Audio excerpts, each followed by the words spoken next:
Siapa pula yang viralkan gambar aku solat? Ibadah dituduh lapar viral. Ya Allah.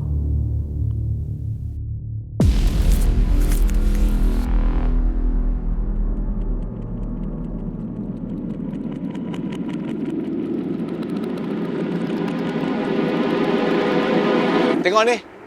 Ni, netizen kata kau guna agama Islam untuk buat marketing. Apa cerita? Aku dah tengok dah. Bukan aku yang post pun. Habis tu, ni, video yang kau tengah solat tu, siapa yang rakam? Mana aku tahu siapa punya kerja. Dah lah, kau pergi buat kerja kau lah. Aku pun heran, kenapalah ramai sangat orang nak makan kat kedai Cina tu? Gililah.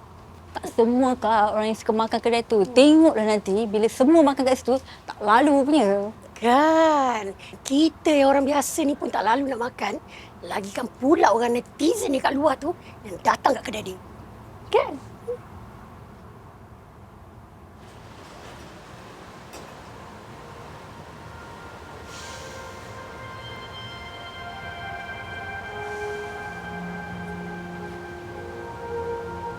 Aku tak minta nak jadi Cina. Cuma aku nak masak ban mi. Rasa sedap. Resepi dari nenek. Assalamualaikum. Assalamualaikum, Pak Long. Sek. Ada setengah orang ni, dia memang suka burukkan orang lain. Sebab dia nak nampak hebat. Kadang-kadang Allah, dia bagi kita ni nampak baik dekat mata orang. Sebab Allah tutup aib kita. Ha? Hang pandai masak. Mi hang sedap. Jadi hang tak payah nak balas apa pun kalau orang kata kat hang.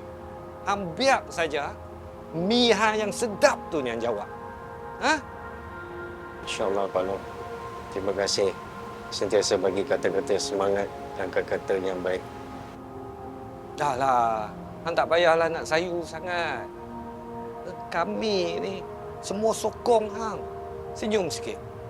Alhamdulillah.